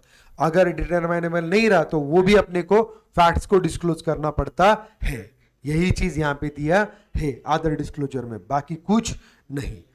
An enterprise should indicate the types of product and services included in each reported business segment and indicate composition of each reported geographical segment, both primary and secondary, if not otherwise disclosed in the financial statement. मतलब आपको तुमने क्या base पकड़ा है, क्या नहीं, कैसे decide किया है, ये भी आपको रिपोर्टेबल अदर डिस्क्लोजर में देना पड़ेगा. कोई दिक्कत? सो थ्योरी इज ओवर. अभी अपने क्या लेने के प्रॉब्लम, कितने प्रॉब्लम है? इलस्ट्रेशन 1 2 3 4 5. सही बात है ना डार्लिंग? कितने हैं? तो ले लेते हैं, कोई दिक्कत नहीं ना? श्योर? बोर नहीं हुए ना? अरे बोर हुआ क्या? होके भी क्या करेगा? तेरे को बोला मैंने, कोई फायदा नहीं है भाई, पढ़ना तो पड़ेगा. सही बात है. तो कंसेप्ट क्लियर हुई तो अभी प्रॉब्लम बहुत आसान जाएगी. अगर तुमने ये कंसेप्ट ऊपर ऊपर पढ़ी होती और तुम प्रॉब्लम को आए रहते तो तुमने क्या किया रहता? तुमने प्रॉब्लम को रट्टा मारा रहता. ऐसा रहा तो ऐसा करने का, ऐसा रहा तो ऐसा करने का. क्यों करने का? You don't know. This is the difference between a good scoring and average passing. रट्टा मार के भी तुम तुम्हारी इज्जत बचा सकते हो, थोड़ी बहुत निकल जाओगे. जिंदगी में क्या करोगे? वहां पे तो लूटे जाओगे. हाँ. तो ये आदत ही मत डालो कि बिना कंसेप्ट समझे प्रॉब्लम सॉल्व करने का. Don't do it. कुछ नहीं है यार, प्रॉब्लम तो आसान है उसके. ठीक है ना, प्रॉब्लम आसान है लेकिन बेस तो पता होना चाहिए. अगर गलती से ट्विस्टेड प्रॉब्लम आ गया तो 27 स्टैंडर्ड में क्या क्या पूछेंगे वो मानता हूं मैं. झक मारी वही पूछ लिया तो क्या फर्क पड़ रहा है सर, 4 मार्क का नहीं लिखा तो मानता हूं. चल मेरे भाई 96 को भी यही तकलीफ हुई तो भाई हर एक चीज इंपॉर्टेंट है. हर एक चीज इंपॉर्टेंट है. और तुम में से बहुत सारे लोगों को फाउंडेशन में 2-4 मार्क का वैल्यू तो पता चल चुका ही होगा. आया ना? पक्का ना? तो वही चीज वापस मत दोहराओ, इन डेप्थ पढ़ो. प्रॉब्लम लेने का कुछ नहीं. सब्जेक्ट चेंज किया था, तुम बोर हो गए होंगे थे, इसलिए प्रॉब्लम स्टार्ट करने से पहले तुमको लाइट किया, बाकी कुछ नहीं. अभी अपन क्या करते शुरू? प्रॉब्लम. चलो 5वां प्रॉब्लम अपन खत्म करके उठेंगे. कितना भी टाइम लगने दो, टेंशन मत लो. या आगे. The chief accountant of sports limited gives the following data regarding it's segment. कितनी है बेटा? 6 सेगमेंट्स है. सेगमेंट एसेट दिया है, सॉरी MNOPQR, और टोटल दिया है. भाई टोटल एक बार मारो, 40 + 80 120 + 30 150 + 20 170 190 10. ठीक है, मतलब उसका अलग कुछ दिया नहीं है. एंटरप्राइज ज्यादा, एंटरप्राइज कुछ नहीं है, एसेट्स में तो नहीं है, मतलब रेवेन्यू भी नहीं रहेगा, रिजल्ट्स में भी नहीं रहेगा. सही बात है ना? The chief accountant is of the opinion that segment M and N alone should be reported. Is he justified in his view? Discuss. Darling, कौन सी बोल रहा हो? M and N. देखो M का रेवेन्यू कितना है? 10% से ज्यादा है क्या? है. 120 से ज्यादा है ना? N का भी है, है ना? रेवेन्यू के हिसाब से OPQR नहीं दिख रहे मेरे को, है ना? एसेट के हिसाब से देखते हैं. एसेट के हिसाब से 10% कितना था? 20. तो M आया, N आया, O भी आया, P भी आया, Q भी आया. Q 10% से ज्यादा है ना?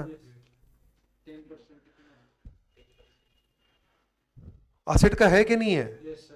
अरे मेरे को नहीं मालूम, तुमने पढ़ा ना, तुम बताओ ना, मेरे से क्यों पूछ रहे हो?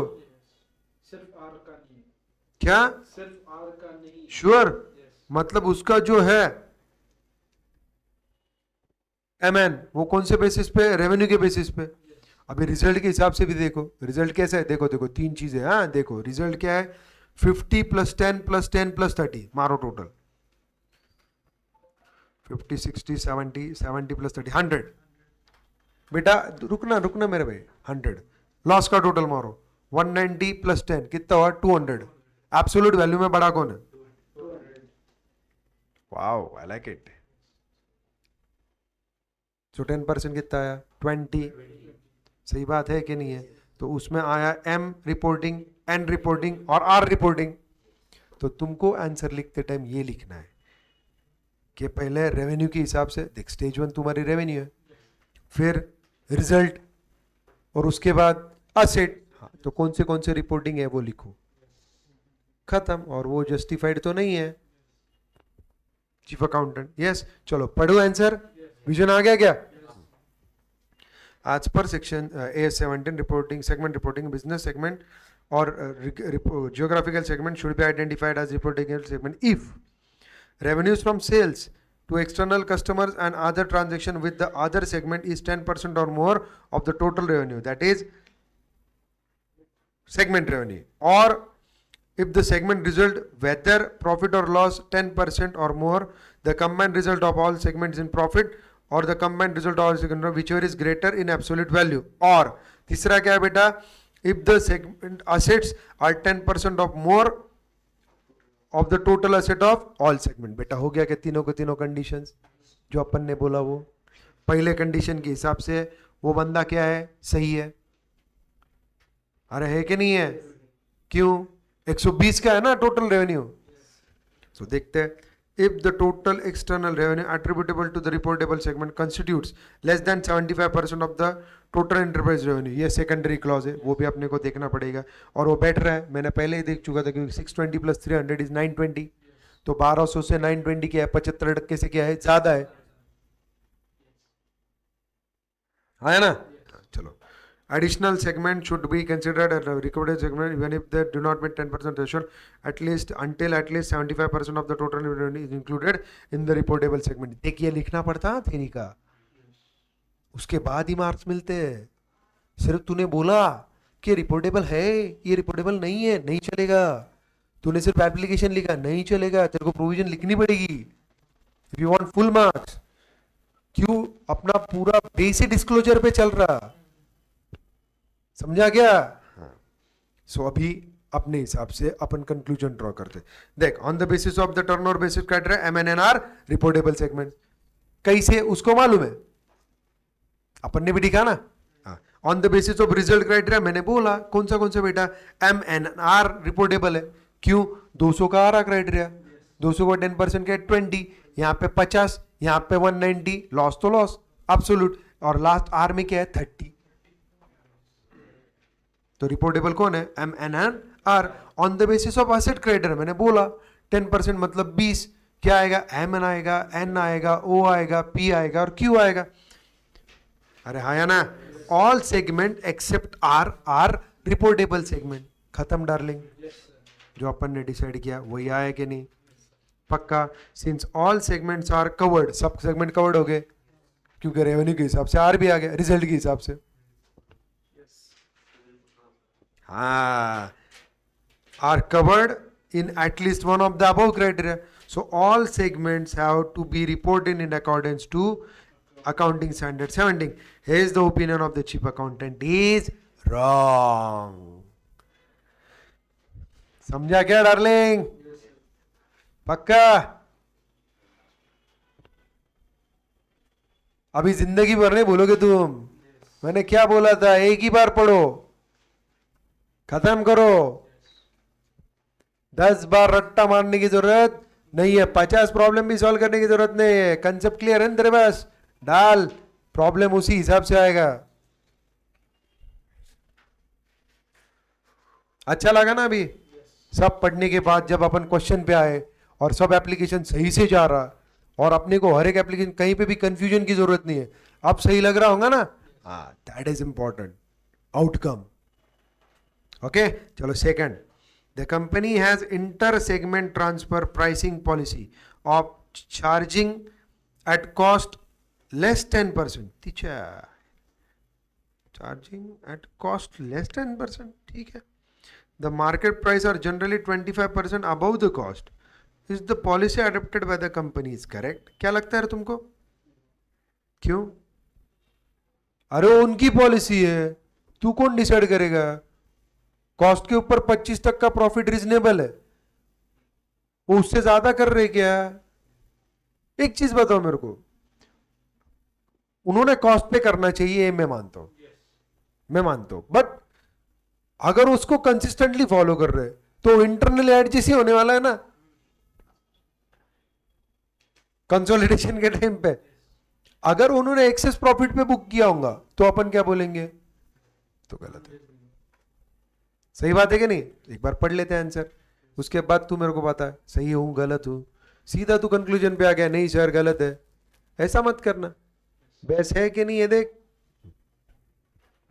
Yes, 17 segment reporting requires the inter-segment transfer should be measured on the basis of the enterprise actually used to price this transfer. The basis of pricing inter-segment transfer and any change therein should be disclosed in the financial statement. Hence, the enterprise can have its own policy for pricing inter-segment transfer, and hence inter-segment transfer may be based on cost, below cost और eight market price. Above market price नहीं चलेगा. तीन चीज दी है, cost, below cost, market price. However whichever policy is followed, the same should be disclosed and applied consistently. देखा अपन ने framework में भी. Therefore, in the given case, inter-segment transfer policy adopted by the company is correct if followed consistently. समझा क्या darling?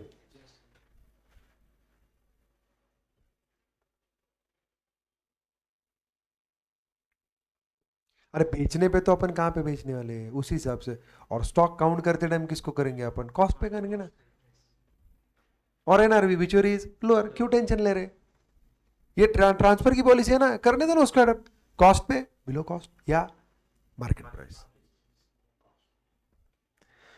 समझा? Consolidation में तो अपन finally वही करने वाले जो अपने को करना पड़ेगा. दूसरे भी अकाउंटिंग स्टैंडर्ड है ना. illustration 3. Mrs. XYZ Limited has 3 segments XYZ. The total asset of the company is at 10 crore. Segment X के पास 2 करोड़ है, 10% से ऊपर है. Y के पास 3 करोड़ है, वो भी है. सेगमेंट Z के पास 5 करोड़ है, ठीक है. Deferred tax asset include in the asset of each segment are X के पास 0.5 है, उसको लेस करना पड़ेगा darling. Yes or no? Y के पास 0.40, Z के पास 0.30. तो X will not be reporting statement segment. आया ना? या है? अरे है ना, फिर भी 1 करोड़ के ऊपर ही है ना पगले. 50 लाख कम होंगे तो भी 1.5 करोड़ तो रहा ना. खत्म, 1 से ऊपर. चलो देखते अपन. According to 17 segment reporting, segment asset do not include income tax asset. सही बात है. देयरफॉर रिवाइज टोटल असेट कितनी आई? 8.8 करोड़. क्यों? तीनों का कितना है? 0.5, 0.4, 0.3, मतलब 1.2. 10 करोड़ में से 1.2 चले गया, मतलब क्या है? 8.8 करोड़.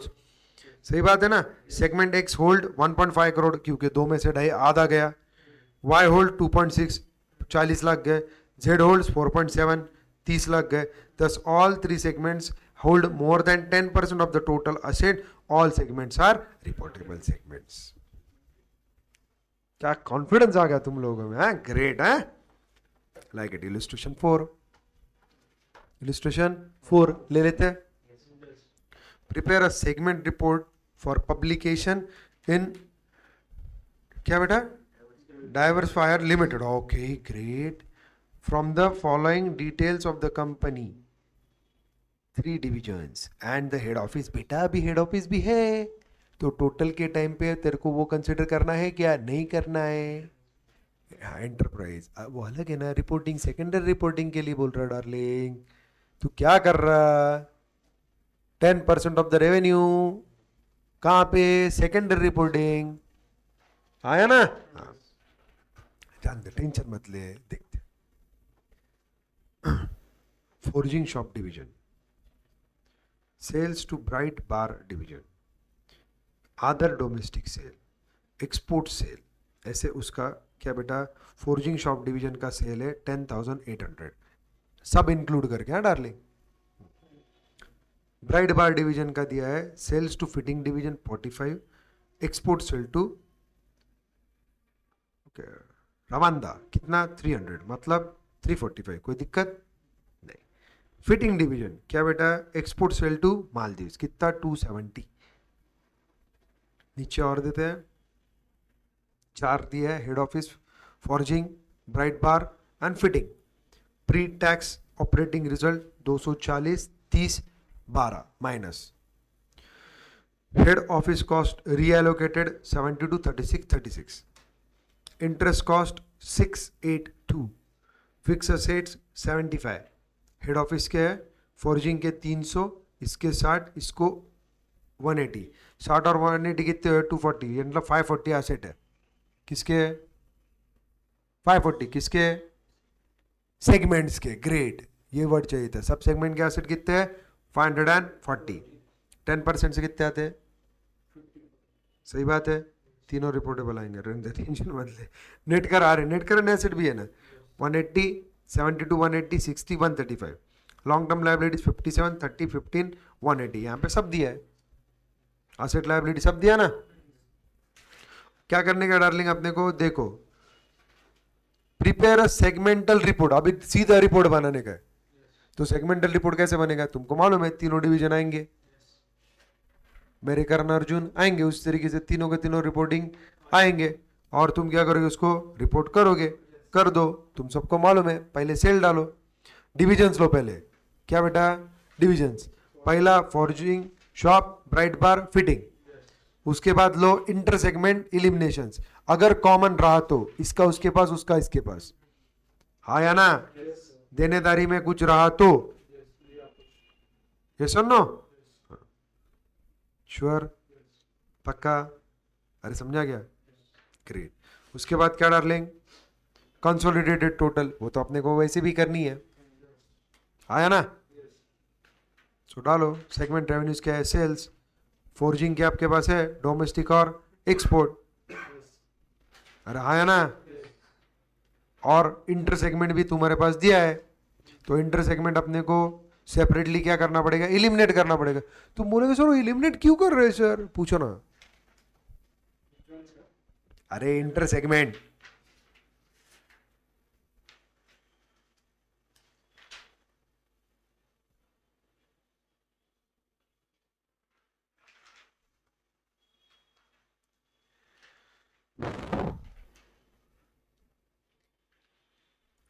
बताओ बेटा, क्योंकि वो अपन ने ही अपन को दिया है। अपने अपने का सेल तो एक्सटर्नल सेल है क्या? तो तुम आज रिपोर्टिंग पर्पज के लिए, सेगमेंट रिपोर्टिंग पर्पज के लिए दिखाओ, लेकिन उसको क्या करना पड़ेगा? कंसोलिडेट करते टाइम इलिमिनेट करना पड़ेगा। क्यों? वो सेल नहीं है ना बेटा, ये जेब से उठा के मैंने ये जेब में रखा, तो उसको तू सेल बोल पाएगा क्या? डिपार्टमेंटलाइजेशन के हिसाब से और सेगमेंटलाइजेशन के हिसाब से तू बोलेगा, लेकिन जब सब इकट्ठा दिखाएंगे तो बेटा वो एक्सटर्नल सेल ही दिखाना पड़ेगा ना, इंटरनल कैसे दिखाएगा तू डार्लिंग? समझा क्या? Great, thank you. तो डालो रिपोर्टिंग में कहां पे बेटा? 90 डोमेस्टिक, एक्सपोर्ट का 6135, 300, 270। कोई दिक्कत? कोई दिक्कत? हाँ, तो अभी inter segment sales 4575, 45 done darling. उसको इलिमिनेट किया क्या? देखो तो इंटर सेगमेंट इलिमिनेशंस में देखा क्या? किया क्या? किया क्या? तो अपना टोटल एक्सटर्नल सेल कितना है? 6795, उतना ही टोटल रेवेन्यू आएगा। देख लो, सब टोटल मारो तुम, 10,800, 345, 270, लेकिन उसमें इलिमिनेशन करना पड़ेगा 4620। ओके डार्लिंग, और आएगा तेरा नेट सेल बाहर का 6795। कोई दिक्कत डार्लिंग? अभी खर्चे तो तुमको दिए नहीं है, सेगमेंटल एक्सपेंसेस दिए नहीं है ना, सीधा क्या दिया है, सेगमेंटल रिजल्ट्स। डाल दो रिजल्ट, 240 प्रॉफिट फॉर्जिंग का, 30 ब्राइट वायर का, और 12 लॉस किसका है, फिटिंग का। डाल दो, एग्रीगेट में मारो टोटल 258, 270 में से 12 चले गए। और आया ना, आ गए यहां तक? अरे आ गए क्या डार्लिंग, पक्का आ गए? अभी क्या करोगे, कुछ नहीं, apportionment of head office expenses दिए है, उसको लेस करना पड़ेगा। 72 36 36 मतलब 72 36 36, अरे 144, 72 प्लस 72, ये सुनो क्या क्या लेस, देखो डार्लिंग, यस ये इनडायरेक्ट एक्सपेंसेस है क्योंकि उसकी खुद की एक्टिविटी है नहीं, आया ना? वो जाने के बाद तुम्हारा प्रॉफिट बचेगा, ऑपरेटिंग प्रॉफिट 114, कोई दिक्कत, 114। उसके बाद जाएंगे इंटरेस्ट एक्सपेंसेस, क्योंकि ये आ गया EBIT, interest before earning before interest and taxes. उसमें से क्या जाएगा डार्लिंग, इंटरेस्ट जाएगा, तो आएगा EBT, interest before sorry income before earning before tax. ये 16 जाने के बाद आया बेटा 98, कोई दिक्कत? तुम्हारे पास टैक्स की इंफॉर्मेशन है क्या? है? किधर है बे? नहीं है, नहीं दिया ना कहीं पे भी, प्री टैक्स ऑपरेटिंग रिजल्ट दिया है, सिर्फ टैक्स का इंफॉर्मेशन दिया नहीं है, तो मत निकालो। किसने बोला? जो दिया उतना ही दिखाओ ना, हाँ या ना? सो यहां तक तुम्हारी basic profit before tax clear हो गया, पक्का? वो पिछले प्रॉब्लम में था, प्री टैक्स, तू तेरे को एसेट याद आ रहा ना? हाँ, पिछले प्रॉब्लम में था, ये प्रॉब्लम में नहीं है, ओके? चल, अभी एसेट एंड लायबिलिटी की इंफॉर्मेशन दे देते, पक्का? चलो, हंसो मत यार, हो जाता है कभी कभी, भावनाओं में बह जाता है इंसान, सही बात है कि नहीं? चलो, asset and liability, fix asset आपके पास है डार्लिंग, 360 180 और इसके 75 ऐड, देख 540 आगे के इसके, अरे आगे क्या है, नेट करंट एसेट आया क्या, 180 60 135। तकलीफ लो ही मत, सिर्फ अपने को इनपुट डालने का है। मतलब सेगमेंट एसेट कितना है, 480 120 315, मतलब 915। आ गया क्या एग्रीगेट इनका, आ गया क्या, खत्म। उसके बाद क्या बेटा, अनएलोकेटेड कॉर्पोरेट एसेट, बताओ ये कहां पे, 75 और 72। अरे हेड ऑफिस के, क्योंकि उसको दूसरा कुछ है क्या, नहीं है। सो 75 अनएलोकेटेड है जो सेगमेंट का एलोकेट नहीं हुए, 72 भी अनएलोकेटेड है जो इसको एलोकेट नहीं हुए। उन दोनों की टोटल कितनी आती है, 157, कोई दिक्कत, 147 सॉरी, ये सीधा कहाँ आएंगी, आउटर कॉलम में, क्यों सेगमेंट की नहीं है, हेड ऑफिस की है, ये सुनो। सो टोटल एसेट आए बेटा 1062। अभी लायबिलिटी डालो सेगमेंट की, तुम्हारे पास है लायबिलिटीज 30 15 180 225। अब उसके साथ क्या डालो, अनएलोकेटेड कॉर्पोरेट लायबिलिटीज, मतलब हेड ऑफिस की 57, जो सेगमेंट को नहीं दे सकते, तो वो लो आउटर कॉलम में। आया क्या वो 57, यस। तो टोटल लायबिलिटीज कितने हैं अपनी, 282। सो ये आया तुम्हारा टोटल एसेट टोटल लायबिलिटीज, कोई दिक्कत, खत्म। अभी सेकेंडरी रिपोर्टिंग करना बचा है, जियोग्राफिकल एरिया, एक्सपोर्ट सेल है ना, कहां पे है, कहां पे है, एक मालदीव्स को है और वांडा को है, ये सुन ना, दैट इज वांडा, तो बोल सकता आर साइलेंट किया तो ओके। सो डोमेस्टिक सेल कितना है तेरा, तेरे पास है डिटेल, चलो आओ ऊपर क्वेश्चन में। डोमेस्टिक सेल है बेटा मेरा 90 का, एक्सपोर्ट सेल है मेरा 6135 का। इसको नाम दिया है क्या, नहीं है, यहाँ पे दिया है क्या बेटा, वांदा का सेल है 300 और मालदीव्स का है 270। चलो, सो मेरे पास 4 रिपोर्टिंग पर्पज है, एक डोमेस्टिक है 90, एक नॉर्मल एक्सपोर्ट सेल है, अरे हाँ या ना, पहला डोमेस्टिक, उसके बाद नॉर्मल एक्सपोर्ट जिसके कंट्री का नाम दिया नहीं है। यहाँ पे क्या बेटा, वांदा का 300 और यहाँ पे 270, टोटल 6795। देखो सेल टोटल मैच हुआ क्या, 6795 होना ही चाहिए। तो सेकेंडरी रिपोर्टिंग भी हो गया। अगर तुमने नहीं किया सेकेंडरी रिपोर्टिंग तो कुछ नहीं, मार्क जाएगा और क्या होगा, प्रॉब्लम खत्म। बेटा समझा आपको, पक्का, श्योर। अभी इलस्ट्रेशन 5 पे जाऊं, अरे जाऊं क्या, जाते। Microtek limited produces batteries for scooters, car, trucks and specialised batteries for inverters and UPS. How many segments it should have and why. देखो क्या बन रहा है, देख देख देख, ध्यान में रख। वो प्रोड्यूस क्या कर रहा है darling, batteries for scooter, car, truck and specialised batteries for inverters and UPS. उसके पास कितने सेगमेंट बनने चाहिए, 1 2 3 4, कितने बनने चाहिए, या एक ही बनना चाहिए, कितना, सिर्फ 2। अरे एक ऑटोमोबाइल बैटरी और एक इन्वर्टर, ये specialise inverter and UPS battery आया ना, ऐसा मेरे को लगता है। आपको क्या लगता है, श्योर? या तू तेरे हिसाब से स्कूटर, कार एक साथ भी रख सकता है, ट्रक अलग कर सकता है, तेरे को चॉइस है ना? नहीं।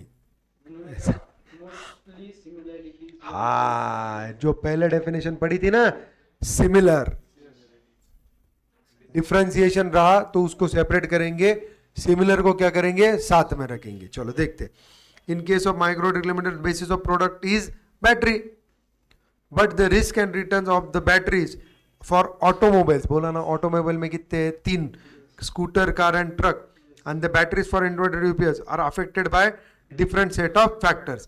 In case of automobile batteries, the risk and return are affected by government policy, road condition, quality of automobile, etc. Whereas in case of battery for inverter UPS, the risk and returns are affected by power condition, standard of living, etc.